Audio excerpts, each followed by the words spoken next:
retailer Amazon. Amazon is now offering its employees money to quit. Up to 18,000 employees are getting fired starting this year. All I hear is talking, I don't sweat that. If they don't trust me either, I respect that. The she be down the ride, oh I bet that. Ooh, I slide for my people, don't forget that. Don't forget that, don't forget that. Ooh, I slide for my people, don't forget that. Don't forget that, don't forget that. Ooh, I slide for my people, don't forget that.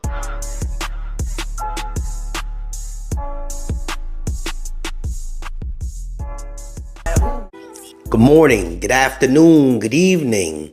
My name is JH. How y'all doing, Postal family? Is everybody good? Are you cool, clean, crisp? Are you irie? Let us talk, shall we? We're gonna talk about how toxic our place is. Damn it, Jay, we keep talking about that. Well, no, we're not really gonna talk about how toxic this place is. We're gonna compare a video in a few seconds from Amazon to USPS and see how things in the corporate world work. And I think what you're about to see is truly going to shock you or intrigue you. And definitely, as you watch it, leave some comments. I broke it down, condensed the video very small so you guys can kind of feel it.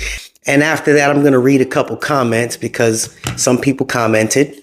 And, you know, it's definitely going to be something for you guys to talk about. All right, let's take a look. Retailer Amazon. Amazon is now offering its employees money to quit. Up to 18,000 employees are getting fired starting this year. Amazon wants their employees to resign. This might sound counterintuitive, but it's true. It turns out that for Amazon, it's actually beneficial to constantly churn through employees. This is actually one of the main reasons that Amazon treats their employees so poorly. Whether it be exposing warehouse workers to safety hazards, making their drivers pee in bottles, or working tech staff to the bone. Amazon does it all, and it looks like their efforts of creating a terrible working environment are playing out perfectly. In fact, Amazon's turnover rate is so high that they measure it on a weekly basis. Amazon loses approximately 3% of their warehouse workers every single week. This translates to an annual turnover rate of 150%. In other words, Amazon's entire warehouse workforce is replaced basically every 8 months. And considering the working conditions of these people, this rate is not too surprising.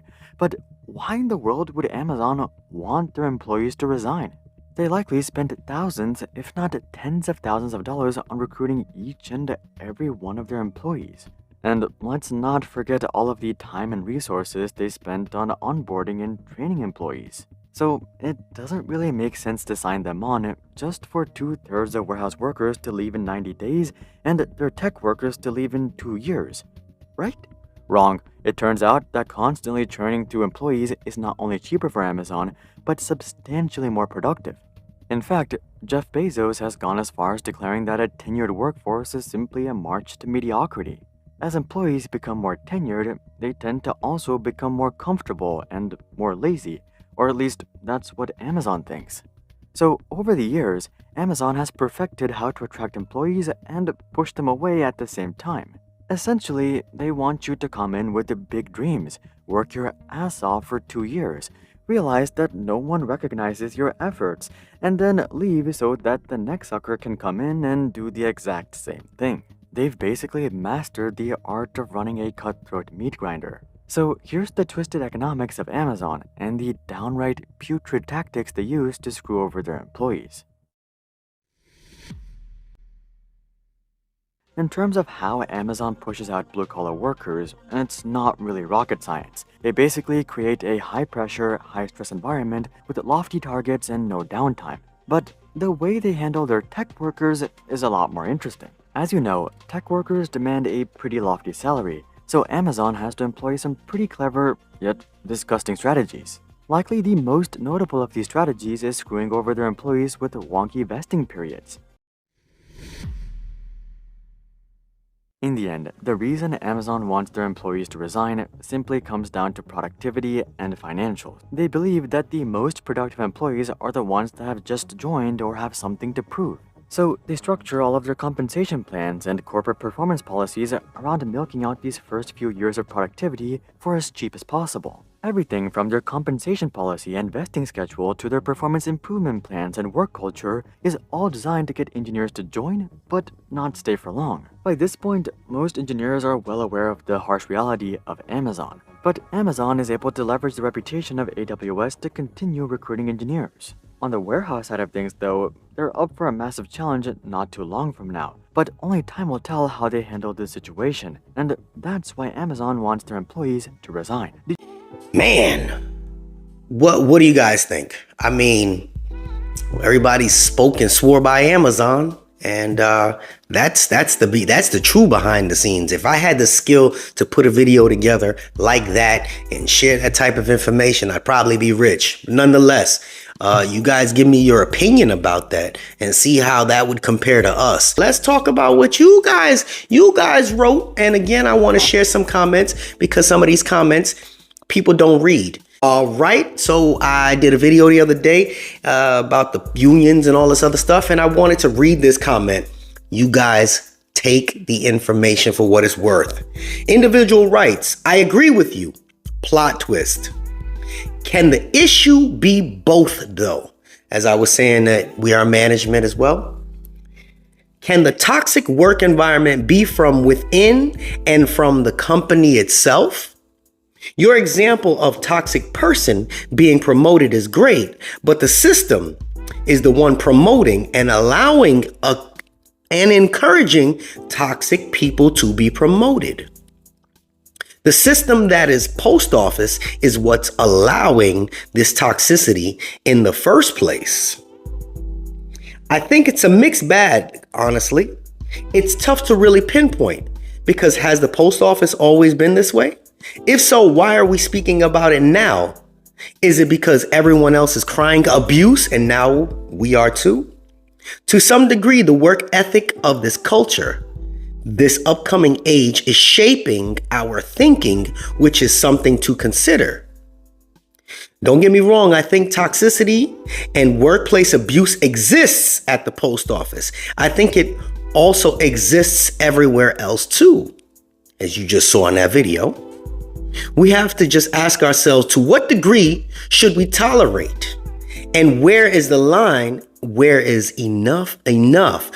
I think we also need to consider we live in a day and age of entitlement, and everyone wants handouts now. And hard work is held in high regards as it used to or as it should. And I believe this is affecting our work ethic. It's grooming us for a socialistic regime and it's destroying us. Jesus is real and can help us. He is our only hope for the mess we're in. The individual corrected themselves and said, hard work isn't held in as high an honor as it used to be. That was an interesting comment. You guys leave your feedback to that. If you didn't understand it because I read like crap, hey, is what it is. I apologize. Another individual wrote, the union is management when you have no strike clause. Oof. Another person followed underneath, what is the union if we can't strike them anyway? I'm just reading it. Person says it serves as a pacifier for employees that continue to break the rules, while others that follow the rules continue to pay dues. Classic Ponzi scam. Risk without reward. But without a union, we would not be making high salaries. So you have to take the bad with the good, I guess. The no strike clause demised all bargaining power. The Labor Relations Board is on the side of the USPS. And the employees are the children that have to ask to go outside and play. It's crazy. Although people are mad with the union, stop and think of what would happen without someone at least trying to do something. It may not have always had the outcome you desire, but things could be a lot worse and we would not be having this conversation. So I say grateful for the blessings of being able to bitch about losing 10,000 when you're still making 70,000, which is way more than a warehouse worker. And that is how we should be handled without a union. Well, next person says, several union stewards have become 204Bs in my facility. Our ex-craft director made title supervisor ignores the contract altogether. These are just some comments that people leave. I hope this video hasn't dragged you guys out. Jay, comment on it. Oh man, I get in trouble every time I comment. So first one, I don't really care, it's my channel. First one, I agree. Yeah, it's a mixed bag when it comes down to, the union and us and management, the toxic work environment. And, somebody said, oh, you don't never speak anything bad about the management. And I'm saying, have you ever seen any of my videos before? I did nothing but, I'm not going to curse management. That's not what I'm here for. I'm not going to curse my coworker. That's not what I'm here for. But do I hold management in the same regards as I would my fellow coworker? Absolutely. Management is piss poor. I've said it hundreds of times. Maybe you just didn't watch the video, or if you watched, you probably didn't listen. Nonetheless, that's, we're not even going to go into that. Union is management when you have a no strike clause. That no strike clause it's rough, man. It's rough because I believe that without the no strike clause, we really have no bargaining power. And so I'm asking, and this is where I will leave it in closing. Who do you think negotiated the no strike clause with management? Anybody? Can anybody tell me why the union negotiated the no strike clause with management? I still didn't figure it out. I know that, plenty other unions, they don't have that issue. So this was a question. Somebody tell me the answer. No strike clause. This is JH. I hope some of this information helped somebody out. Please have your discussion and please stop arguing with each other. Please stop arguing with each other. There's no need. We all just we should be able to have differences of opinions. We out. Unexpected expenses stressing you out? Get the money you need now with Loans for Feds, a program designed specifically for federal employees. Bad credit is not a problem. Application is fast and easy with same-day approvals. Apply now.